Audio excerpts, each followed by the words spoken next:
जी हाँ बच्चों, कैसे हैं आप लोग। मैं हूं सचिन। शुरुआत करते हैं बेटा आज की क्लास की।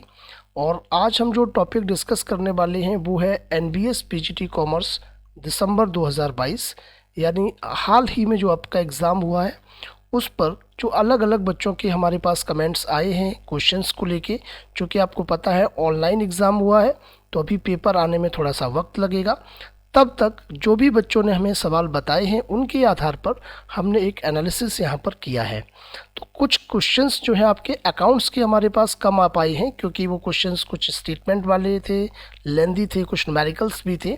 तो उस आधार पर जो प्रश्न हमारे पास आए हैं बच्चों के माध्यम से, उन पर हम यहाँ पर असेसमेंट करने जा रहे हैं। ठीक है, तो पहला जो प्रश्न है बेटा वो है इनकम ग्रेटर देन, ध्यान से समझिएगा, income greater than expenditure of a non profit organisation gives rise to. आपको बताना है कि अगर बेटा इनकम जो है हमारी अधिक है और एक्सपेंडिचर हमारा कम है तो क्या होगा। सिंपल सा जवाब इसका बनता है वो है आपका सरप्लस। अगर इनकम ज़्यादा है बेटा, एक्सपेंडिचर कम है, तो जाहिर सी बात है आपके पास पैसा बचेगा, यानी कि ये एक तरीके का सरप्लस अमाउंट होगा। यहीं बेटा अगर एक्सपेंडिचर अधिक होता, इनकम आपकी कम होती, तो ये क्या बन जाता बेटा, फिर डेफिसिट बन जाता। तो फिलहाल यहाँ पर जो सवाल का जवाब है वो है सरप्लस। इसको अगर आप देखोगे थोड़ा सा एनसीईआरटी के अंदर, तो बेटा ये आपको कहाँ देखने को मिलेगा। ये आपका जो क्लास 12th की बुक है आपकी, ये accountancy chapter 1 accounting for the non profit organisation, इसके अंदर ये आपको मिल जाएगा। जो मेन फीचर्स यहाँ पर दिए गए हैं, इन फीचर्स में जो छठा पॉइंट है यहाँ पर आपको साफ साफ दिख रहा है, surplus generated in the form of excess of income. Income जब एक्सेस होती है तो उससे क्या होता है, सरप्लस जनरेट होता है, क्योंकि इनकम आपकी एक्सपेंडिचर से अधिक हो रही है। यहाँ पर ध्यान रखिए, नॉन प्रॉफिट ऑर्गेनाइजेशन की जब हम बात करते हैं तो यहाँ पर बेटा इस तरीके का जो सरप्लस है वो मेंबर्स में डिस्ट्रीब्यूट नहीं किया जाता है, ये सिंपली कैपिटल फंड में ऐड किया जाता है, क्योंकि यहाँ पर जो उद्देश्य है ऑर्गेनाइजेशन का वो क्या है बेटा, वो सोशल वेलफेयर है। क्लियर। अगला बेटा प्रश्न जो पूछा गया है वो सवाल आपका सीधा सीधा आया है, कंपनी केमिकल कंपनी जो होती है उसमें किस तरीके की कॉस्टिंग का हम प्रयोग करते हैं। तो बिल्कुल आसान क्वेश्चन था यहाँ पर। ये जो बेटा आपका सवाल आएगा वो जाएगा आपका प्रोसेस कॉस्टिंग के साथ, क्योंकि एक केमिकल कंपनी की बात हो रही है जहाँ पर कई सारे स्टेप्स में काम होता है, तो यहाँ प्रोसेस आपका रहेगा। प्रोसेस कॉस्टिंग का एक सिंपल डेफिनेशन यहाँ पर मैंने आपको दिया है कि बेसिकली ये वहाँ पर यूज होता है जहाँ पर आपको कॉन्टीन्यूसली मास प्रोडक्शन करना होता है और डिफरेंट आपके जो है स्टेप्स इसके अंदर रहते हैं। यहाँ पर आप प्रोसेस फूड्स का एग्जांपल ले सकते हो, मैन्युफैक्चरिंग का ले सकते हो, केमिकल का ले सकते हो, राइट। तो यहाँ पर सीधा सा जवाब था आपका प्रोसेस अकाउंटिंग, प्रोसेस कॉस्टिंग। ठीक है, दो प्रश्न आपने ये सॉल्व कर लिए हैं। तीसरा सवाल जो हमेशा से एनबीएस में पूछा जाता रहा है वो खासकर आपके सेक्टर से ऊपर रहता है, जैसे प्राइमरी सेक्टर क्या है, सेकेंडरी क्या है, टर्सरी क्या है। कई बार हम आपका सेकेंडरी सेक्टर को जो है क्या कहते हैं बेटा, यहाँ पर हम कई बार मैन्युफैक्चरिंग से इसको रिलेट कर देते हैं। किससे बेटा, मैन्युफैक्चरिंग से। ध्यान रखिएगा, कई बार अलग अलग बुक्स में इंडस्ट्री भी यहाँ पर लिखा हो सकता है, तो कंफ्यूज नहीं होना है। टर्सरी सेक्टर को हम बेटा किससे रिलेट कर देते हैं, सर्विस सेक्टर से रिलेट कर देते हैं, ये भी आपने पढ़ा होगा। और प्राइमरी सेक्टर में हमारी दो मेन चीज़ें आती हैं, एक है बेटा एग्रीकल्चर और एक है हमारा माइनिंग। एग्रीकल्चर और उससे साथ जुड़ी हुई और भी एक्टिविटीज़ जो हम बोलते हैं एलिड एक्टिविटी, जैसे कि आपका डेयरी सेक्टर हो गया, डेयरी फार्मिंग हो गया, मुर्गी पालन हो गया, आपका मत्स्य पालन यानी कि फिशिंग इंडस्ट्री हो गई, है ना, पोल्ट्री फार्मिंग, ये सब इसमें आ जाएगा। तो यहाँ चूँकि इन्होंने जो बात की है वो रॉ मटेरियल के एक्सट्रैक्शन की बात की है। किसकी बात की बेटा, रॉ मटेरियल के एक्सट्रैक्शन की बात की है।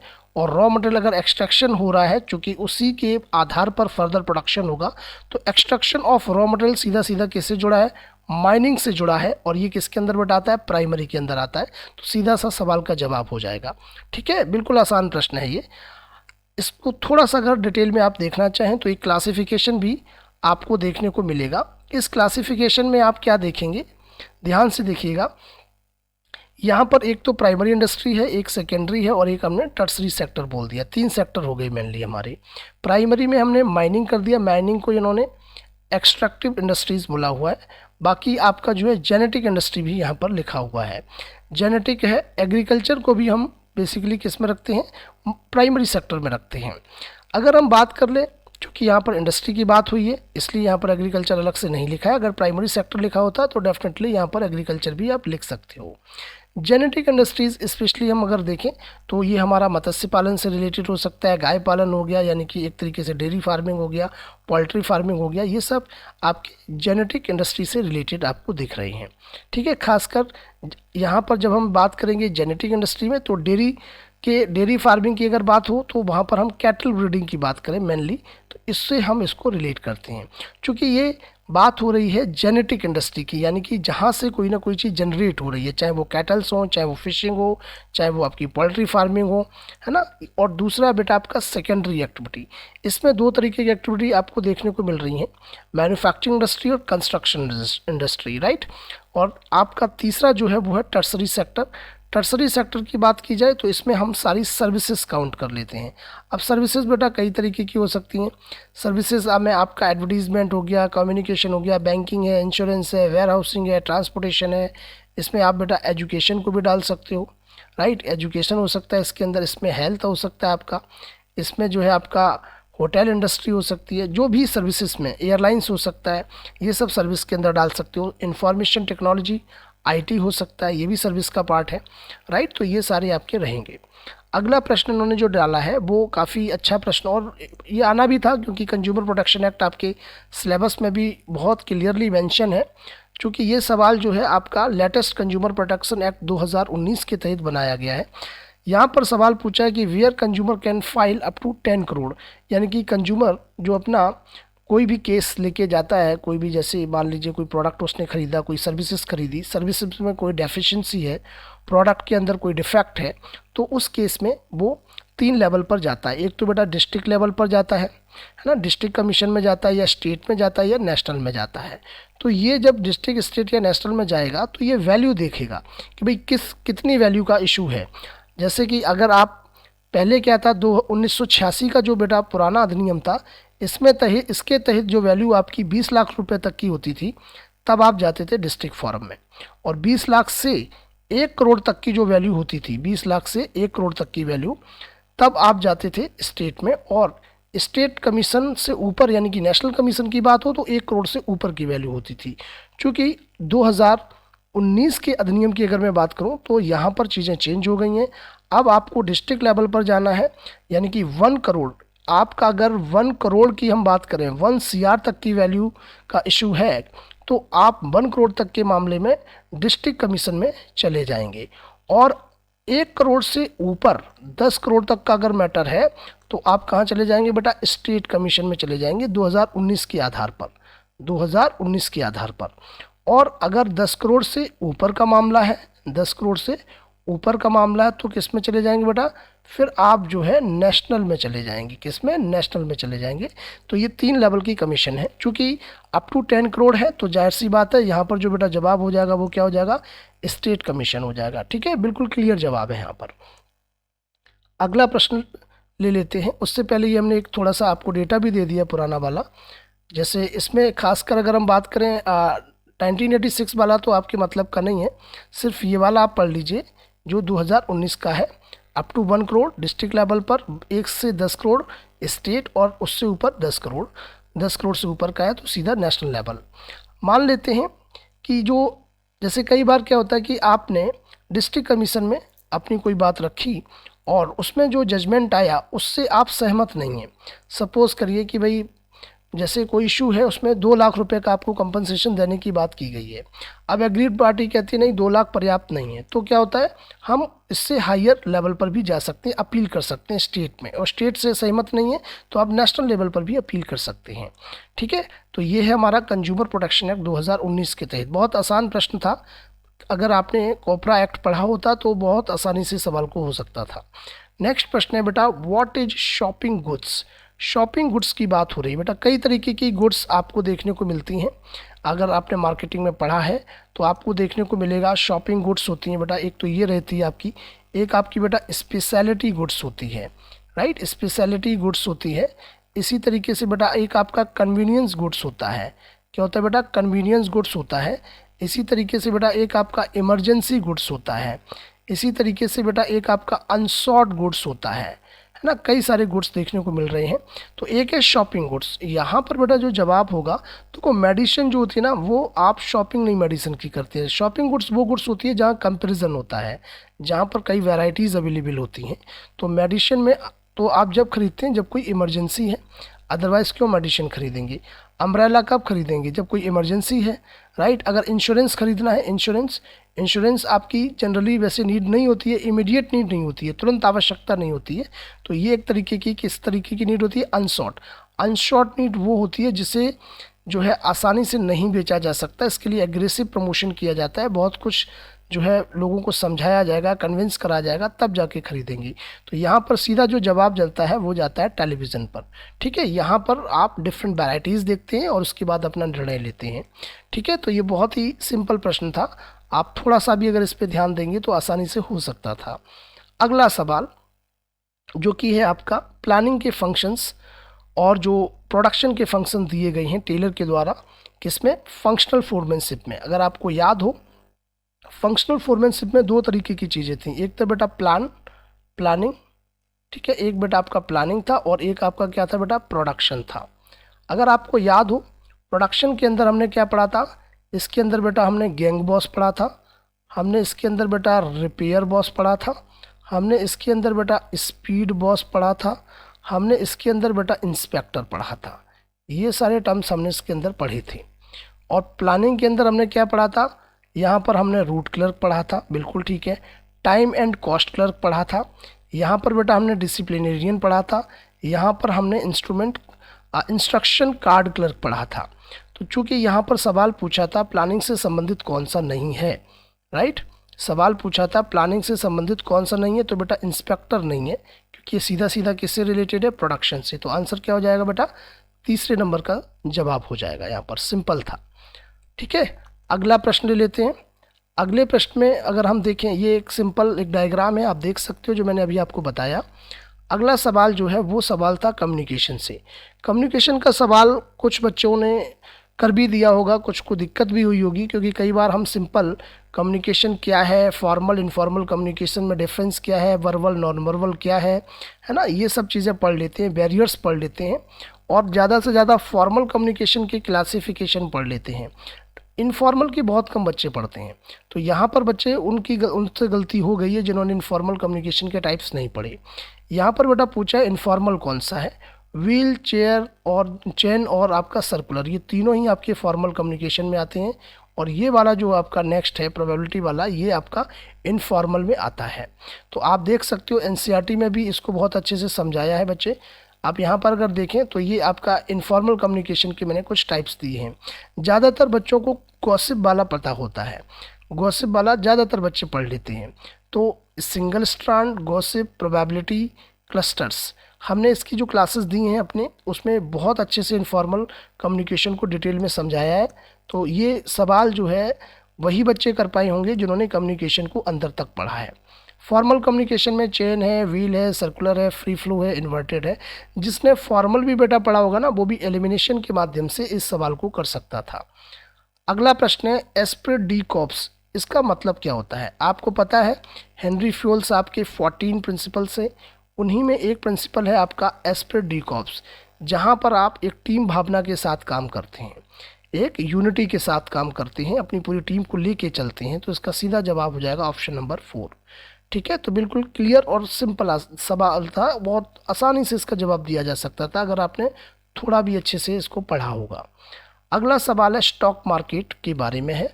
स्टॉक मार्केट की बेटा अगर बात की जाए तो स्टॉक मार्केट जो है किस तरीके से हम इसको रेफ़र करते हैं, प्राइमरी, सेकेंडरी, मनी, या इनमें से कोई नहीं। मनी का कोई मतलब है नहीं यहाँ पर बेटा, ठीक है, क्योंकि ये कैपिटल मार्केट से संबंधित है। और कैपिटल मार्केट के दो प्रकार होते हैं, एक प्राइमरी होता है और एक सेकेंडरी होता है।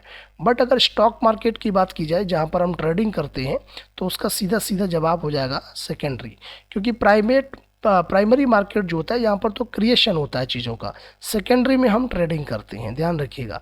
इसको आप इस तरीके से भी देख सकते हैं, जैसे एक छोटा सा डायग्राम देखिएगा, कैपिटल मार्केट में एक प्राइमरी हो गया, एक सेकेंडरी हो गया, राइट। यहाँ पर ध्यान रखना, हम यहाँ पर जो है स्टॉक जो आपका है वो एक तरीके से क्रिएट होता है, सिक्योरिटीज़ आपकी क्रिएट होती हैं, जबकि सेकेंडरी मार्केट में इन्हीं सिक्योरिटीज़ को हम क्या करते हैं, ट्रेड करते हैं। यहाँ पर ट्रेडिंग होती है, यहाँ पर हम नई चीज़ क्रिएट करते हैं, राइट। जैसे आप कभी भी अगर हम बात करते हैं, पहली बार जब कोई भी स्टॉक इशू किया जाता है, फर्स्ट टाइम आईपीओ ऑफर किया जाता है, तब तो हम प्राइमरी मार्केट की बात करते हैं, बाद में फिर क्या होता है, इसको हम ट्रेड करते हैं मार्केट में, राइट। तो वो सेकेंडरी मार्केट जो कि स्टॉक मार्केट कहा जा सकता है। जैसे कि हमारे यहाँ बीएससी, एनएससी और भी कई सारे स्टॉक एक्सचेंज हैं, नेशनली हैं, ग्लोबली हैं, किसी को भी यहाँ देख सकते हो। सिंपल सवाल था। अगला सवाल जो है वो है साइबर क्राइम से। सवाल कहता है many cyber crimes comes under the Indian Penal Code, which one of the following is an example.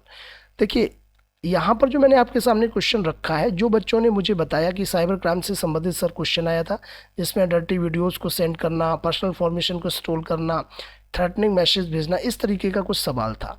तो उनके आधार पर हमने इसको एक प्रॉपर जो है व्यवस्थित रूप दिया है, एक बेहतर फॉर्म में सवाल को रखा है, जिससे कि आप समझ पाएँ।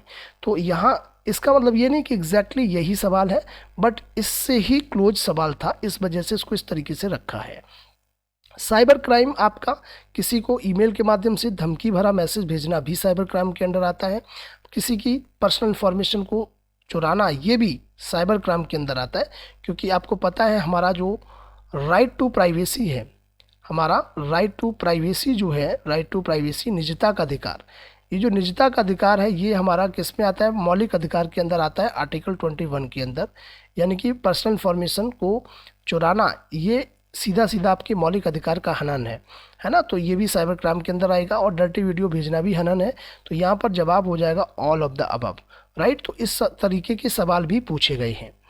अगला प्रश्न है वेयर हाउस से संबंधित है, कि जो वेयर हाउस है वो ऑन की जाती है, प्रबंधित की जाती है, यानी कि मैनेज की जाती है, कंट्रोल की जाती है सरकार के द्वारा।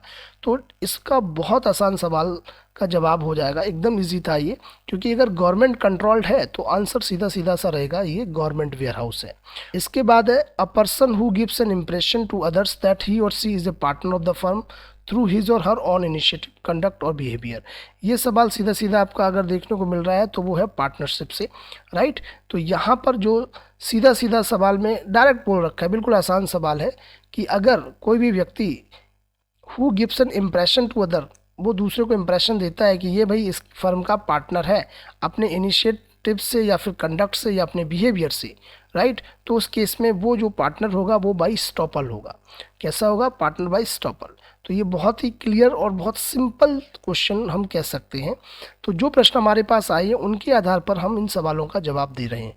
और भी कई प्रश्न थे, उनमें मनी मार्केट से संबंधित प्रश्न था आपका, ट्रेजरी बिल से संबंधित था, कमर्शियल पेपर हो गया, मोटिवेशन से भी संबंधित एक प्रश्न था, अकाउंटिंग से संबंधित जिसमें न्यूमेरिकल्स भी थे, स्टेटमेंट्स भी थे, ठीक है। तो ये सारे सवाल पूछे गए थे आपके। अब जो हमें मिल पाया है इसमें, हाँ एक और मैं आपको बता दूं, कॉर्पोरेट सोशल रिस्पॉन्सिबिलिटी का भी सवाल था, ये मैं आपको और बता देता हूँ। सीएसआर जो है वो कंपनी एक्ट 2013 के तहत आपको देखने को मिलती है, ये मैंडेटरी कर दिया है कंपनी एक्ट 2013 के तहत। यहाँ पर जो है शेड्यूल शायद पूछा था, कोई बच्चा बोल रहा था कि शेड्यूल सर पूछा गया था, तो मैं आपको बता दूं इसमें 7वां शेड्यूल है। कौन सा बेटा शेड्यूल है, 7वां शेड्यूल है, ये आंसर रहेगा। अगर आपने इस सवाल का जवाब दिया है 7वां शेड्यूल तो ये सही है। सीएसआर अगर देखा जाए, कॉर्पोरेट सोशल रिस्पॉन्सिबिलिटी की बात की जाए, तो ये उन कंपनीज के लिए मैंडेटरी है। 2013 से ये प्रोविज़न आपका जो है लागू हो गया। दुनिया में भारत अकेला देश है जहां ये मैंडेटरी किया गया है, मतलब सीएसआर फंड में आपको कंट्रीब्यूट करना ही पड़ेगा, सीएसआर एक्टिविटी करनी ही पड़ेगी हर एक कंपनी को, अगर वो 3 कैटेगरीज के अंदर कंपनी आती है। तो वो 3 कैटेगरी कौन कौन सी हैं, या तो आपका बच्चे ध्यान रखिएगा 1000 करोड़ का जो है आपका क्या होना चाहिए, टर्नओवर हो, 1000 करोड़ का टर्नओवर हो, या फिर अगर ये नहीं है तो 500 करोड़ का, अगर आपका 500 करोड़ की आपकी जो है कंपनी की नेट वर्थ हो, ठीक है, 500 करोड़ की आपकी वर्थ हो, या फिर जो है आपका 5 करोड़ का जो है नेट प्रॉफिट हो। क्या हो, 5 करोड़ का प्रॉफिट हो आपका, ठीक है। ये आपका अगर 3 में से कोई सी कंडीशन सेटिस्फाई हो रही हैं तो आपको जो है CSR में फ़ंड अपना देना होगा या CSR एक्टिविटीज़ करनी होगी, जिसमें आपको कितना फ़ंड देना होगा ये भी समझ लीजिएगा। आपको 2% ऑफ नेट प्रॉफिट, अपनी नेट प्रॉफिट का 2% आपको देना होगा CSR एक्टिविटीज़ में। और ध्यान रखिएगा, ये 2% ऑफ नेट प्रॉफिट कब से जोड़ोगे आप, ये ध्यान रखना, प्रोसीडिंग 3 ईयर्स याद रखिएगा, प्रोसीडिंग 3 ईयर्स इनका जो एवरेज होगा, इनका जो बेटा क्या होगा, एवरेज होगा। तो एवरेज जो प्रॉफिट है आपकी पिछले 3 वर्ष से उसका 2% जो है नेट प्रॉफिट का आपको CSR एक्टिविटीज़ में देना होगा। तो CSR से भी एक प्रश्न पूछा गया था। तो ये हमने आपके सामने वो सवाल रखे जो अलग अलग माध्यम से जो बच्चों ने एग्ज़ाम दिए हैं और उन्होंने हम तक जो सवाल पहुंचाए हैं। आगे और भी सवाल हमारे पास जब पहुंचेंगे तो हम उनका भी एनालिसिस करेंगे, और जब NBS का पेपर आ जाएगा उसके बाद जब वो डाउनलोड हो जाएगा तब हम प्रॉपर 1 to end यानी शुरू से अंत तक हर एक सवाल का बहुत ही अच्छे से एक सटीक जो है उसका एनालिसिस करेंगे और सॉल्यूशन देंगे। ठीक है, तो आज बेटा हमारे ये जो क्वेश्चंस थे इनके आधार पर हमने असेसमेंट किया है। जल्द आपको फिर मिलते हैं, तब तक पुराने वीडियोस देख सकते हो हमारे, और मैं चाहूँगा कि प्लीज़ आप हमारे चैनल को सब्सक्राइब कर लें, वीडियो को शेयर कर दें, अपने दोस्तों तक पहुंचा दें। बाकी इसी तरीके के नए नए टॉपिक्स के साथ हम आते रहेंगे। ओके बाय, टेक केयर बच्चे, see you in the next class.